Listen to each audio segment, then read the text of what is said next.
Hello everyone. Today, we're diving into one of the most important topics in the CFA curriculum, the Code of Ethics and Standards of Professional Conduct.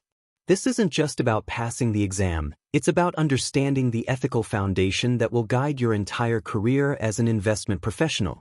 Whether you're managing client portfolios, analyzing investments, or making recommendations, these principles will shape how you operate in the financial industry. Let's get started. Before we dive into the details, let's talk about what you'll gain from this session. By the end of this presentation, you should be able to describe the structure of the CFA Institute Professional Conduct Program and how it enforces ethical standards. This includes understanding the roles of the Board of Governors and the Disciplinary Review Committee. Identify the 6 components of the Code of Ethics and the 7 standards of professional conduct. These are the core principles that guide ethical behavior in the investment profession. Explain the ethical responsibilities outlined in the code and standards, including the subsections of each standard. This will help you apply these principles in real-world situations. These objectives will help you not only for the exam but also for your future career as an ethical investment professional. Now, let's talk about the Professional Conduct Program. This program is like the watchdog of the CFA Institute. It ensures that all members and candidates adhere to ethical standards. Think of it as a system that holds everyone accountable. The program is overseen by the CFA Institute Board of Governors, and the Disciplinary Review Committee enforces the rules. What's important to note is that the process is designed to be fair and confidential. If someone violates the code, the CFA Institute can take action, ranging from a warning to more serious consequences like suspension. This program is a big reason why the CFA designation is so respected globally. Now, let's look at the enforcement process. The CFA Institute has a structured way of identifying and addressing ethical violations. Here's how it works.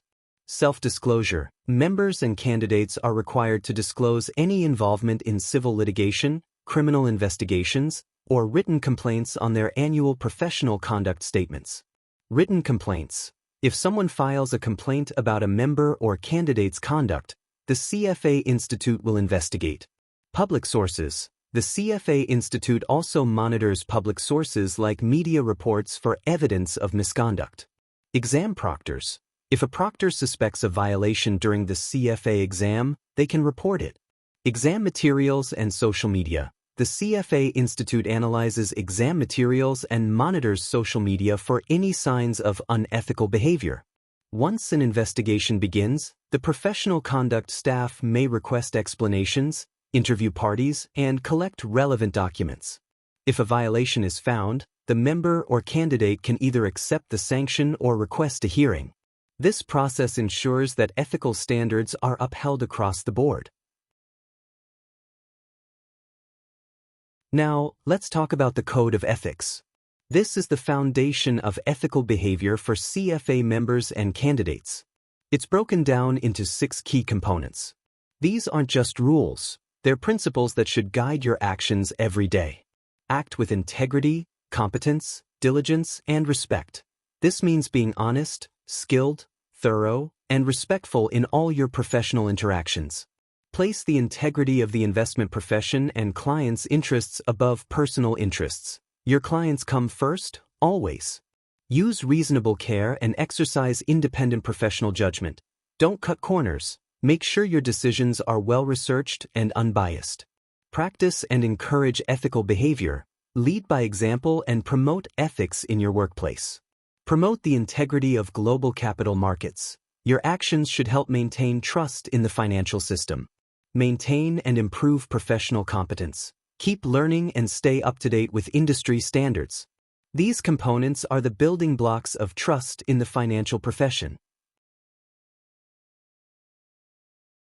While the Code of Ethics provides the big-picture principles, the 7 standards of professional conduct give you the practical guidelines for applying those principles in real-world situations.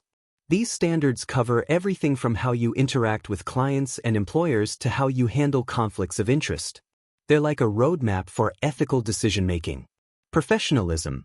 This sets the tone for how you should behave as a professional. Integrity of capital markets. This ensures that markets remain fair and transparent. Duties to clients. This focuses on putting your clients' interests first. Duties to employers. This covers your responsibilities to your employer.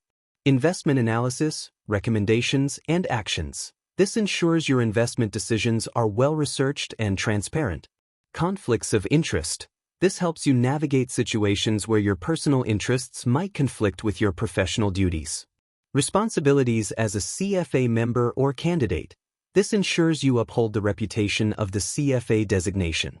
We'll go through each standard in more detail, but the key takeaway is that these standards are designed to protect not just you, but also your clients, employers, and the integrity of the financial markets. Let's start with Standard I, professionalism. This standard is all about how you present yourself as a professional. It requires you to comply with all applicable laws and regulations. For example, if you're working in multiple countries, you need to be aware of the laws in each jurisdiction. It also emphasizes independence and objectivity. This means avoiding situations where your judgment could be compromised, like accepting gifts from a client or a vendor. And of course, it prohibits misrepresentation and misconduct. In simple terms, this standard is about being honest, fair, and trustworthy in everything you do. Next up is Standard II, integrity of capital markets. This standard is crucial because it's about maintaining trust in the financial system. One key aspect is material non-public information, also known as insider information. If you have access to this kind of information, you cannot act on it or share it with others. For example, if you know about an upcoming merger that hasn't been announced, you can't trade on that information. The standard also prohibits market manipulation, which includes practices like artificially inflating trading volumes or spreading false rumors to influence stock prices. Essentially, this standard ensures that markets remain fair and transparent for everyone. Now, let's talk about Standard III, duties to clients. This is one of the most important standards because it's all about putting your clients first. It requires you to act with loyalty, prudence, and care. For example, if you're managing a client's portfolio, you need to make decisions that are in their best interest, not yours. It also emphasizes fair dealing, which means treating all clients equally, no favoritism. Another key aspect is suitability. Before making any investment recommendation, you need to understand your client's financial situation, risk tolerance, and goals. Additionally, this standard includes performance presentation, which means you must provide fair, accurate, and complete performance data to clients. And finally, preservation of confidentiality requires you to protect client information unless disclosure is required by law or the client permits it. This standard ensures that clients can trust you to act in their best interest. Moving on to Standard IV, duties to employers. This standard is about your responsibilities to your employer. It requires you to act in your employer's best interest and avoid any actions that could harm them. For example, you can't share confidential information about your employer with outsiders. It also covers additional compensation arrangements. If a client offers you a bonus or gift, you need to disclose it to your employer and get their consent. Finally, if you're in a supervisory role, you're responsible for ensuring that your team complies with all laws and ethical standards. This standard is about maintaining trust and professionalism in your workplace.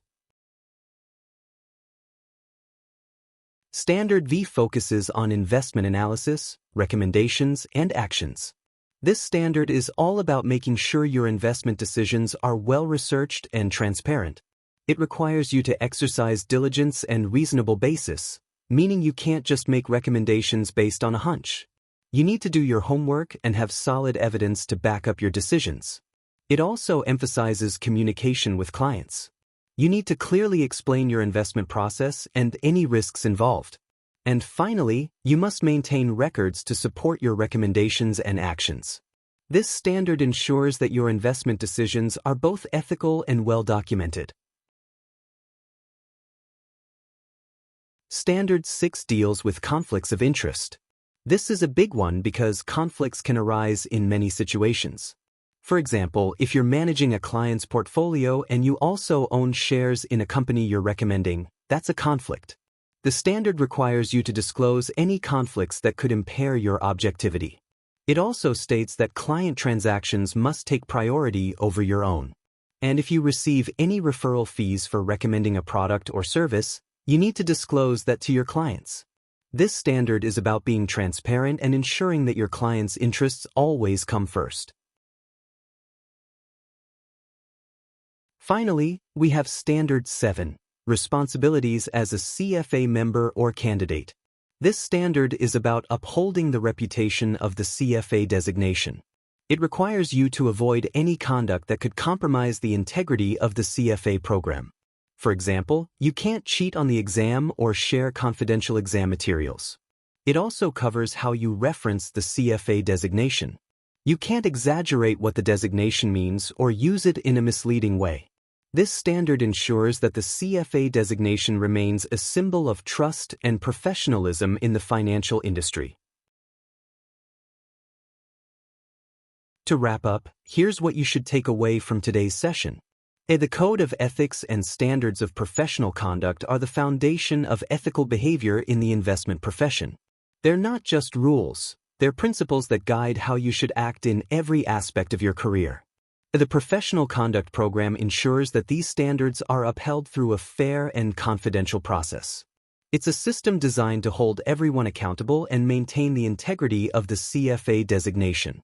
Understanding and applying the 7 standards is critical for making ethical decisions in your career. These standards help you navigate complex situations, from managing client relationships to handling conflicts of interest. Ethics isn't just about following rules. It's about building trust with clients, employers, and the public. By adhering to these standards, you're not just protecting yourself, you're contributing to the integrity of the entire financial industry. That's it for today's session. I hope this breakdown helps you understand the importance of ethics in the CFA program and in your future career. If you have any questions or need further clarification, feel free to ask. Remember, ethics is the cornerstone of trust in finance, and mastering these principles will set you apart as a true professional.